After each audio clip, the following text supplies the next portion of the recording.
السلام عليكم ورحمة الله وبركاته.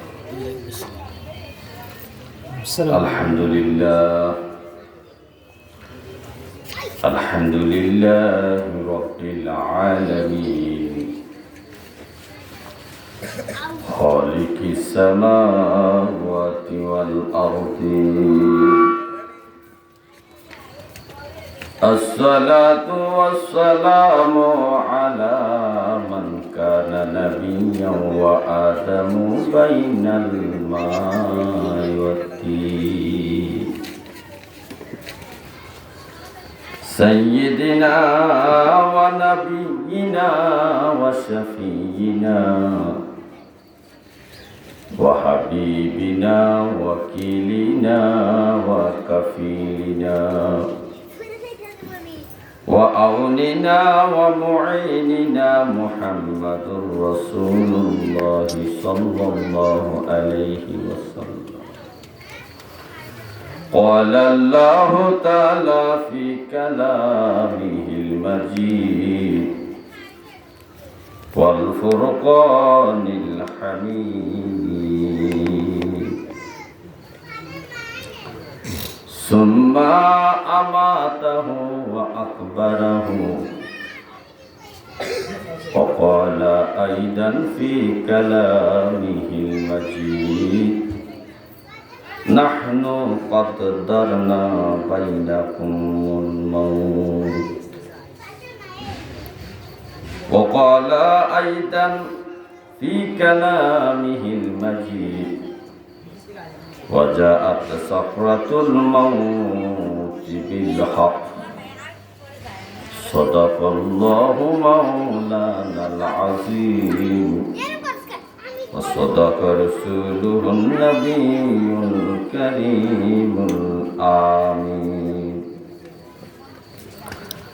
قال النبي صلى الله عليه وسلم إن القبور روضة من رياض الجنة أو غفارة من النيران. إن الله وملائكته يصلون على النبي يا أيها الذين آمنوا صلوا عليه وسلموا تسليما. صلاة يا رسول الله عليكم سلام يا حبيب الله عليكم صلاة يا رسول الله عليكم سلام يا حبيب الله عليكم. আমল নাই পর পারে দেখাইবা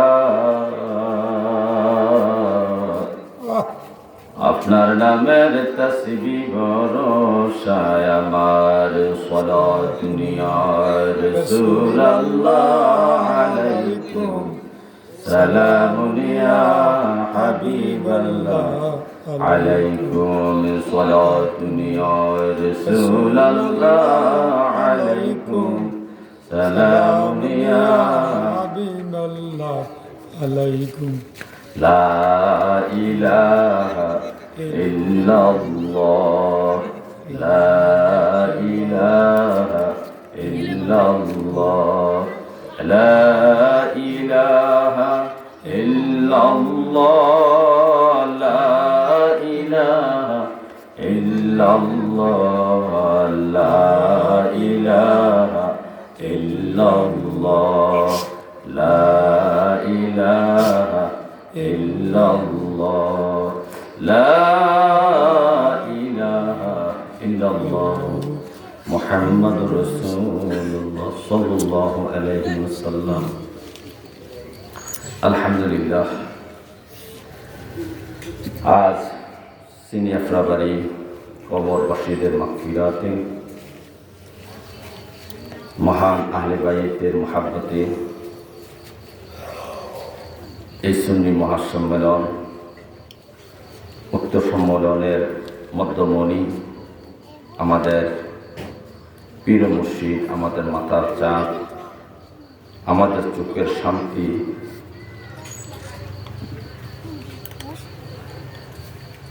আলহাজ হযরত মাওলানা মুফতি নাজিরুল আমিন সুন্নি হানাফিল কাদরি মাদ্দুল আলী হুজুর কিবলা সহ আজকের বিশেষ মেহমান হযরত মাওলানা মুফতি শামসুল আরিফিন পীর সাহেব কেবলা, হযরত মাওলানা হাবিবুর রহমান জিহাদি সাহেব, হযরত মাওলানা জানাল আবিদিন সুন্নিয়াল কাদরিয়াল নাজিরি সাহেব সহ দিগার উলামায়ে কেরাম এবং আজকের মাহফিলের যার তত্ত্বাবধানে, যার উৎসাহ উদ্দীপনায় এই আয়োজন, হাফেজ মোহাম্মদ আতিকুল্লাহ শাহ নাজিরি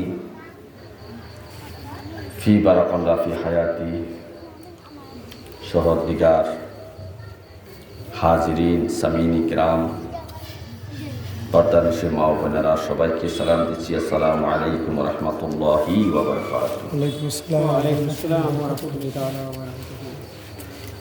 আজ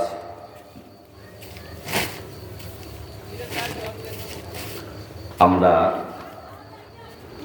দুনিয়াতে ছিলাম না, এখন আছি, আবার থাকবো না। আল্লাহ তাআলা আমাদেরকে দুনিয়ায় পাঠাইছেন, দুনিয়ার নির্দিষ্ট হায়াতের পরে আমাদেরকে আবার মৃত্যু নামক জিনিসটার মাধ্যমে আমাদেরকে কবরবাসী করবেন, কবর থেকে আবার হাসরে উঠাবেন, আমাদের বিচার কার্য হবে আল্লাহ রাব্বুল আলামিনের আদালতে। তারপরে আমাদের স্থায়ী চিরস্থায়ী বাসস্থান জান্নাত অথবা জাহান্নাম নির্ধারণ হবে। তো আল্লাহ নিজেই বলিতেছেন সুম্মা আমাতাহু, আমি তোমাদেরকে দুনিয়ায় পাঠাইছিলাম, তোমরা কিছুই ছিল না, তোমাদের মা বাবার মাধ্যমে এক ফোঁটা নাপাক পানি থেকে আমি তোমাদেরকে সৃষ্টি করেছি। সুম্মা আমাতাহু, তারপরে আমি তোমাদেরকে মৃত্যু দিব, ও আকবারাহু, এবং আমি কবরস্থ করব। আমরা কিভাবে মরব, কোথায় মরব, আমরা কেউ জানি না। কোথায় আমাদের কবর হবে? কি মাটির নিচে কবর হবে, না আগুনের কুণ্ডুলির মধ্যে আমাদের দেহ পুরো শেষ হয়ে যাবে, আগুনের কুণ্ডুলি আমাদের কবর হবে, না বাঘের পেটে আমাদের কবর হয়, না সমুদ্রের তলদেশে আমাদের কবর হয়, আমরা কেউ জানি না। কিন্তু কবর হবে, কোথাও না কোথাও কবর হবে, হয়তো মাটির নিচে হবে, না হয় বাঘের পেটে হবে, না হয় আগুনের মধ্যে হবে, না হয় সমুদ্রের তলদেশে হবে। মরতেও আমাদের হবে। মৃত্যুকে অস্বীকার করে পৃথিবীতে এমন কোনো জাতি নাই, এমন কোনো ধর্মের লোক নাই যারা মৃত্যুকে অস্বীকার করে। সবাই মৃত্যুকে স্বীকার করে। যদিও আল্লাহকে অস্বীকার করে যারা নাস্তিক, যারা দিন ধর্ম অস্বীকার করে, কিন্তু মৃত্যুকে অস্বীকার কেউ করে না। অথচ ওই স্রষ্টারই সৃষ্টি হলো এক মৃত্যু। স্রষ্টার সৃষ্টি কি?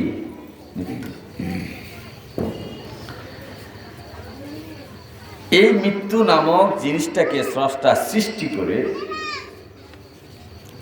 যার হাতে এই দায়িত্বটা দিয়েছিলেন তিনি হলেন হযরত আজরাইল আলাইহিস সালাম। এই দায়িত্বটা দেওয়ার আগে আল্লাহ তাআলা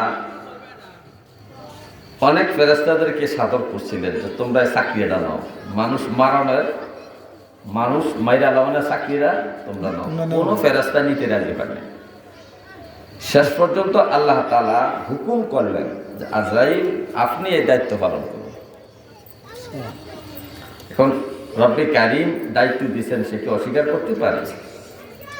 এখন তো তার ইচ্ছার অধীন নাই, যেহেতু আল্লাহ তাআলা তাকে নির্ধারণ করে দিয়েছেন, সে বলে সে একটু আর্জি পেশ করলো, রব্বে কারীম আমি যে মানুষকে মারবো, মানুষ তো আমার গালাগালি করবে।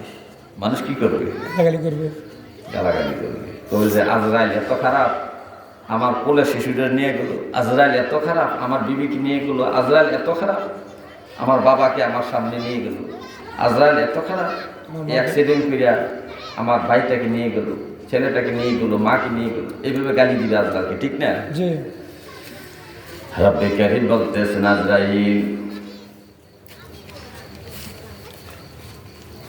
আপনি মানুষের জান কবজের দায়িত্বটা গ্রহণ করুন, এই চাকরিটা আপনি নেন।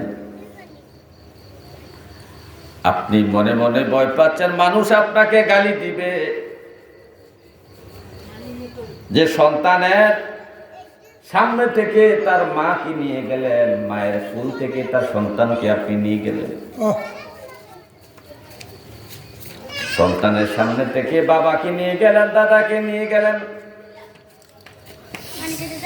আপনি আজরাইলকে মানুষ গালি দিবে, এই ভয়টা আপনার মনের মধ্যে আছে। আপনার টেনশন করার কারণ নাই আজরাইল, আমি এমন সবব এমন কারণ ঘটাইয়া দিব, মানুষ কারণের পিছে দৌড়াইবে। আপনি যে তার জান কবজ করছেন, কেউ আপনার দিকে স্মরণ করবে না, আপনার নাম তো মানুষ নিবে না। আমি এমন মৃত্যুর কারণ ঘটাইয়া দিব, মানুষ ওই কারণের পিছে দৌড়াবে। আপনি যে তার জান কবজ করছেন, আপনার নামটা সে কেউ নিবে না।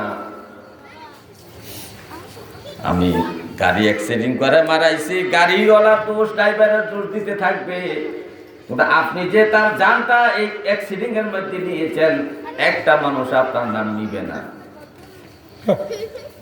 মানুষটা ক্যান্সারে মারা গেছে, আমি তার ক্যান্সারের মাধ্যম বানাইছি মৃত্যুবরণের। সবাই বলবে লোকটা ক্যান্সারে মারা গেছে, আপনি যে তার জান কবজ করেছেন, রূহ নিয়েছেন, কেউ আপনার নাম নিবে না। বাস্তবে সমাজের মধ্যে এটা দেখা যায়, একটা মানুষ পাওয়া যায় না যে আজরাইল তার জানটা কবজ করেছে, তার কলিজার টুকরা রূহটা আজরাইল নিয়ে গেছে, তার সন্তানের রূহটা আজরাইল নিয়ে গেছে, মা বাবার রূহটা আজরাইল নিয়ে গেছে, ভাইয়ের রূহটা আজরাইল নিয়ে গেছে, এটা কেউ বলে না। মানুষ কোথায় দৌড়ায়? কারণের পিছে। আল্লাহ তাআলা আজরাইলকে সান্ত্বনা দিলেন, আজরাইল আমি এমন কারণ ঘটায় দেব, মানুষ কারণের পিছে ঘুরবে, আপনি চাকরিটা নেন। আজরাইল মানুষের জান কবজের, শুধু মানুষের নয়, সমস্ত প্রাণী জান কবজের দায়িত্ব নিয়েছেন। এই মৃত্যু থেকে কেউ বাঁচতে পারে না। আল্লাহ নিজে বলতেছেন, নাহনু কদ্দারনা বাইনাকুমুল মাউত, আমি প্রত্যেকটা মানুষের মৃত্যু নির্ধারণ করে দিয়েছি, কোথায় কিভাবে, কোথায় কখন, কোথায় কিভাবে মরবে আমি নির্ধারণ করে দিয়েছি। মানুষের মৃত্যুটা নির্ধারণ করেছি, কে কতদিন বাঁচবে, কতক্ষণ বাঁচবে, কত বছর বাঁচবে, কতটুকু সময় জীবন যাপন করবে, কতটুকু সময় দুনিয়ায় জীবিত থাকবে, আমি সব নির্ধারণ করে দিয়েছি। এই যে আপনার মরণ লেখা আছে, হাসপাতালে বেডের মধ্যে আপনি মৃত্যুবরণ করবেন, কিন্তু আপনি বাড়িতে বসে আছেন, আজকে সন্ধ্যাবেলায় আপনার মৃত্যুবরণ করার সময় নির্ধারণ করা হয়েছে, কিন্তু আপনি সকালও বাড়ির মধ্যে সুস্থ সবল অবস্থায় আছেন। মৃত্যুবরণ করবেন আপনি ট্রমা হসপিটালে, কিন্তু আপনি খোঁজবাসের জমিনে দিনের বেলা হাঁটাহাঁটি করতেছেন, বাজারে দুপুর পর্যন্ত আপনি বাড়িতে হাঁটাহাঁটি করতেছেন, অথচ আপনার মৃত্যু লেখা আছে ট্রমা হাসপাতালের বেডের মধ্যে শুয়ে। আপনি মৃত্যুবরণ করবেন। এখন আপনি রইলেন কোরবাস, আপনি তমা হাসপাতালে কিভাবে মৃত্যুবরণ করবেন? প্ল্যানটি কথা বলিস তো সাহাবায়ে কেরাম যখন নবীকে প্রশ্ন করেছিলেন যে একটা মানুষের মৃত্যু হয়তো অন্য জায়গায় লেখা হয়েছে, ওই জায়গায় সে মরবে, কখন সে এই জায়গায় যাবে?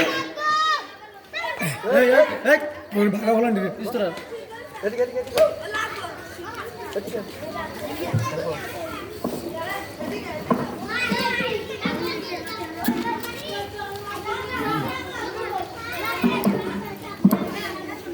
এই এনাকে দায়িত্ব নাই, বাচ্চাগুলোর ইয়ে করার নাই।